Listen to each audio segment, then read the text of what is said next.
Welcome to my channel. My name is Marlies and today I'm going to show you how to create a Christmas centerpiece for on your coffee table or your mantle. I did not want it to be just a square box with a lid on it, and that is why I decided to make a scenery on top of the lid, but that is for later. Let's start with the sides of the square box, and I am using the deco sheets, the gold ones, to cover them. The deco sheets are lovely thin sheets with a sticky back, so you can stick them on right away. Cut 4 strips for the sides of this square box and stick them down, and after that, if you have any excess left, just cut it off with a knife. The linen tape will go on top of the deco sheets, and first I will prepare it before sticking down, and I'm going to roughen up the edges with the paper distresser, and now you can also ink the edges if you would like that.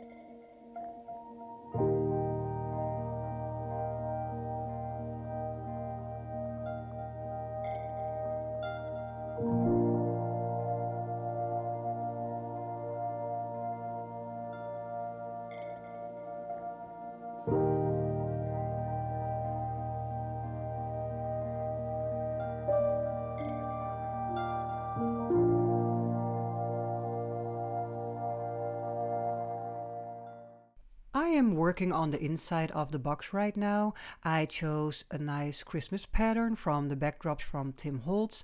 I am cutting it right to size to make it fit perfectly on the bottom of the box. I want all the papers on the inside of the box in the same pattern. I want it to have just a quiet, simple look. So right now I am going to cut the insides on the right measurement.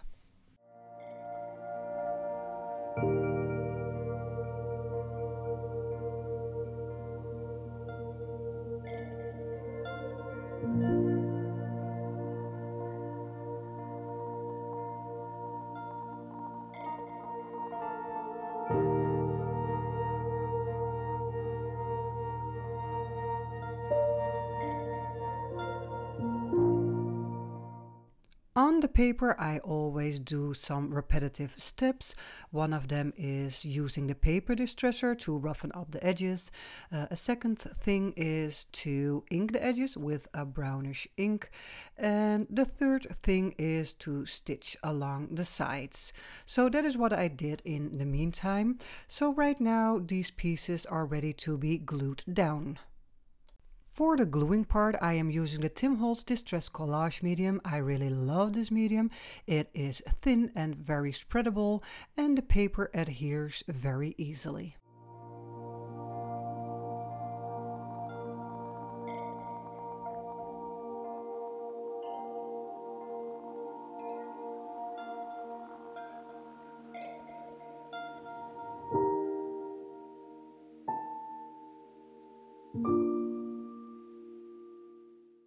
Time to cover up the last piece of this square box, those top edges, and I'm going to use the Holtz design tape for that.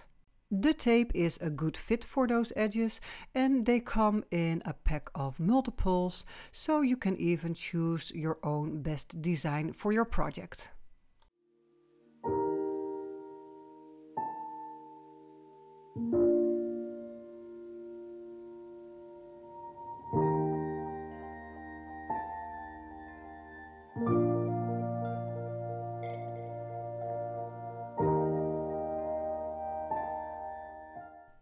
Here I am cutting out the lid of the box because I want a decoration, like a centerpiece for your coffee table or something like that.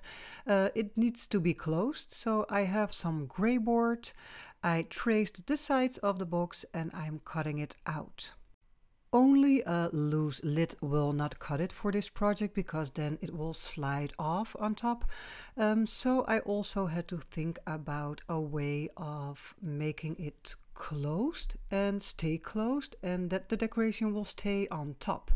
So I also cut out a smaller square for the inside of the box. What I would like to accomplish is, when I glue the two squares together, is that the smaller square will fit right in like an inlay in the box. The squares will be glued together, so some pieces will be still visible. So in this case, I'm going to cover up all the edges of the smaller square, and I'm going to do that with the design tape.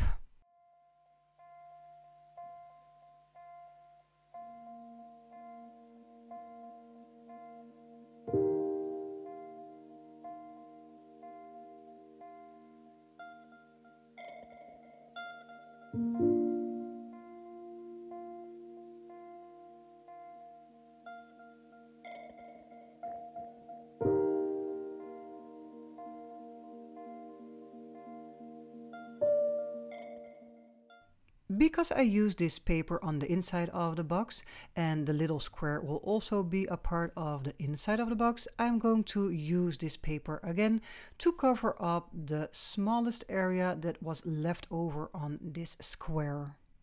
Now straight on to the larger square, I'm also going to decorate the edges on this one, and I'm going to use the design tape again.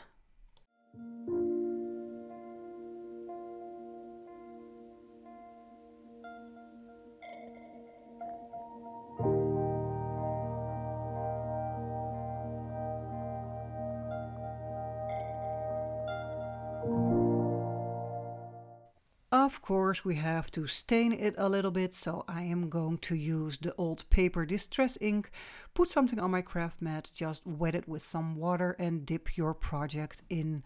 And as you can see, I'm also using my fingers just to make it a little bit more muddy. You can use different kinds of products for this kind of technique, and right now I'm showing the same thing but then with an oxide spray.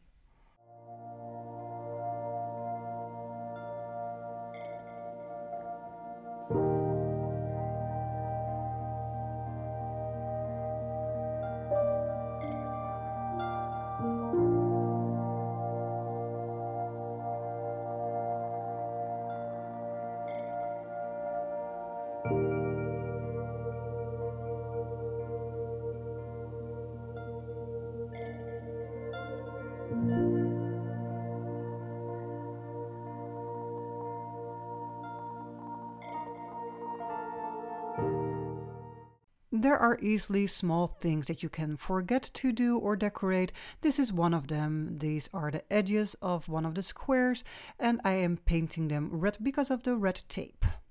We are looking at the top of the lid right now, and I am decorating it with the deco sheets again, so it's repetitive because it's also on the sides of the box. So the whole square is deco sheets, and right now I'm going to make a trim along the sides with the design tape.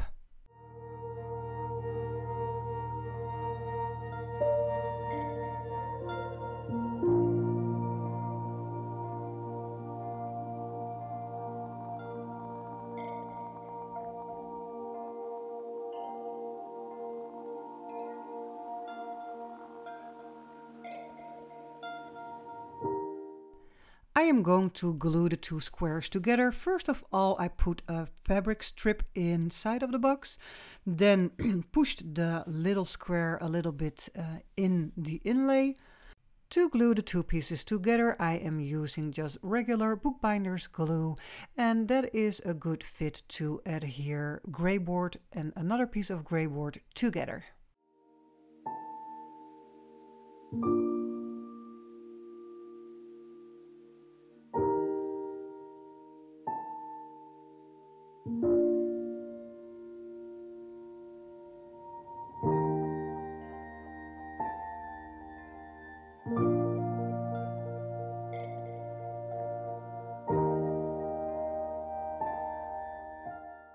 While the lid is drying on the side, I am going to focus on the top of the lid, my decoration for that, my scenery.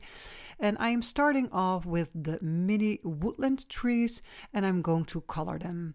I am coloring with an alcohol ink and the name of the color is Cranberry. When the trees have dried properly, you can go on to the next step of decorating. I am using Distress Collage medium and adding it to the tree randomly with a brush and then cover it in a nice layer of rock candy and then it will look up close like this. How to decorate this deer with the Foundry Wax statue. I am laying down just a droplet of the Foundry Wax on a plastic sheet and I'm using my brush just to add it randomly to the deer and I'm going to do it part by part. So when you have covered a little piece of the deer and you have your first layer on, it is time to heat set the Foundry Wax. I am repeating these steps over and over until the deer is totally covered and I am pleased with the effect the Foundry Wax has.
You just saw me pulling apart some cotton pads for makeup removal. I'm going to use these cotton parts to cover up the tree trunks of this large tree, but also the smaller trees. And what I'm also going to do is to cover the feet of the deer with it.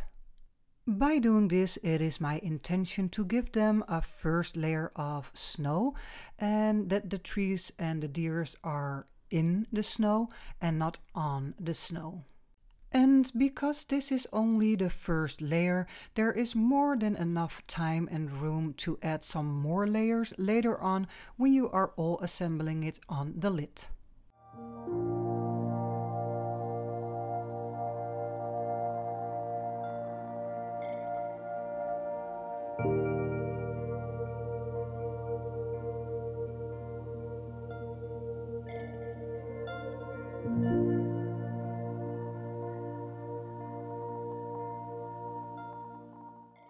When you have played around a little bit with your parts for the scenery, it is time to glue them down definitely. Here I will be decorating the larger tree and I'm using the Tim Holtz baubles to do so. I am working from the smallest part on the top of the tree, middle-sized in the middle of the tree and the larger baubles on the bottom of the tree. Of course, you can color the baubles if you wish to do so, and you can use your alcohol ink to do that. And otherwise, like my tree is red and I would like it to be more neutral, so I'm leaving the baubles the way they are. To decorate the tree even a little bit more, I got out a pack of the confections from Tim Holtz and I'm using the round candies to add to the tree.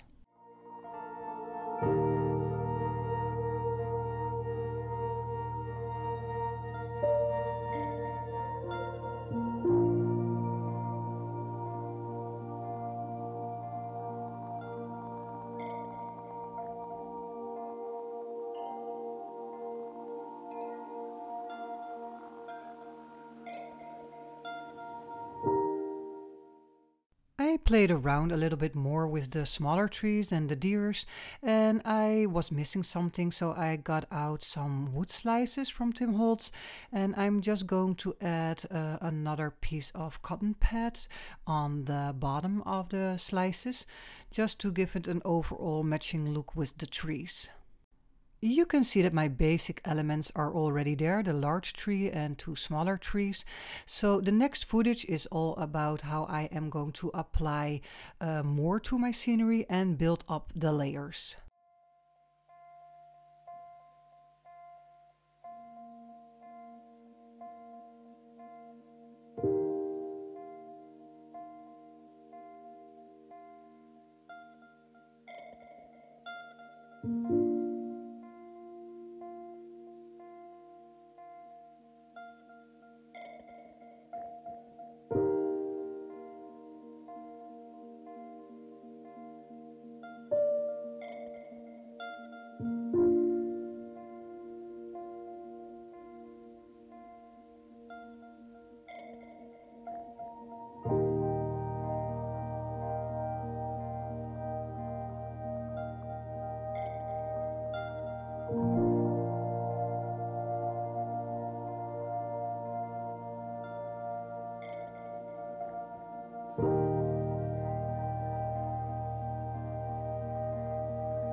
Using only the white cotton pad pieces did not do it for me.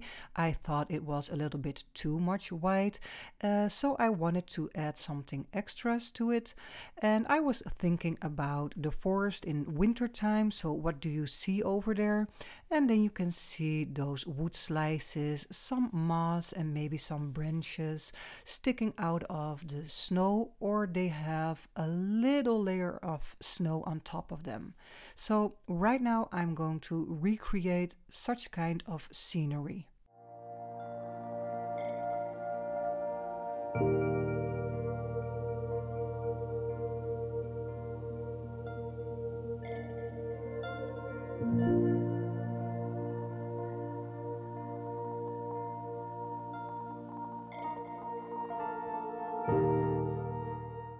I am using some distress paint, the picket fence and the grit paste Snowfall, and I'm mixing it together because I want to create a thin layer of like snow on top of the moss and maybe the wood slices.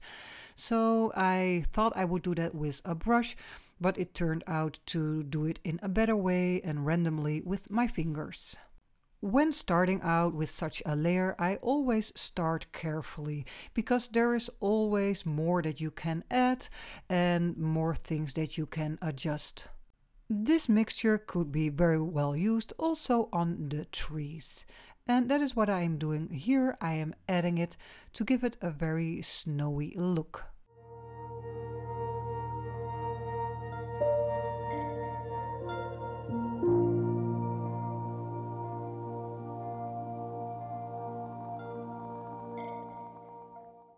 We already talked about layering and adding in this video, so that is what I am going to show you right now. There was already some white on the moss, but I think it could use some extra, so the white of the cotton pads and the white on the moss will be more cohesive.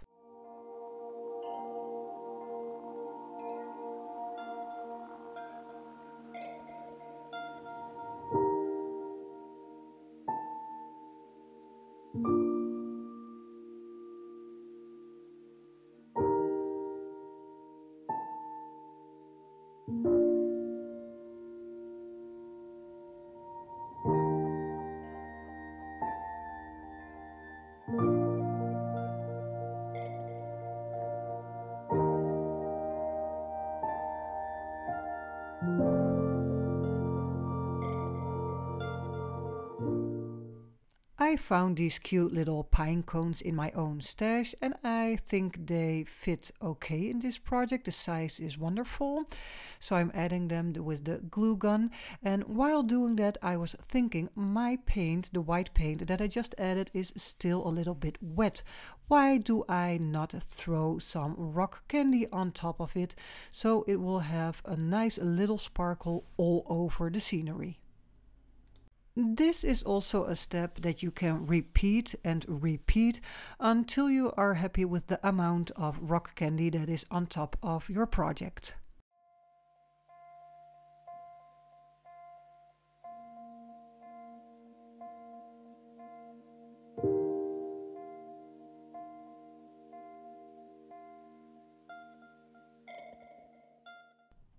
last phase of this video, it is all about bringing together the square box and the lid with the scenery.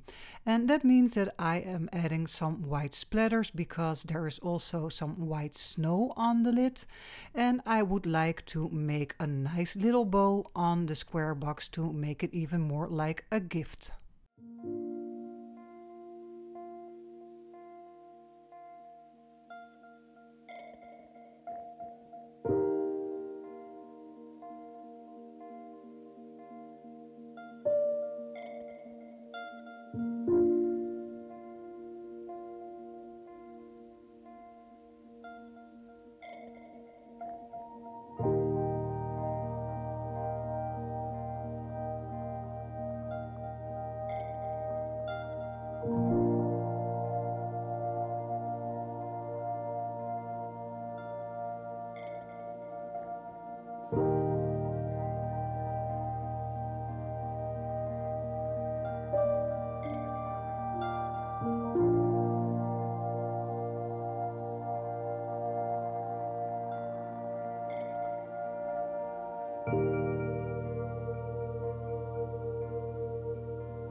I made some cute little tags and labels for the inside of the box, and I will also make a video on how I did that. That will be coming up in the next few weeks. I hope I gave you some inspiration to start your own Christmas project this year.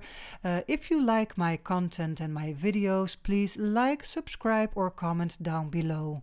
You can also become a patron of mine. I will put the link in the description box below. Thank you for watching. Bye!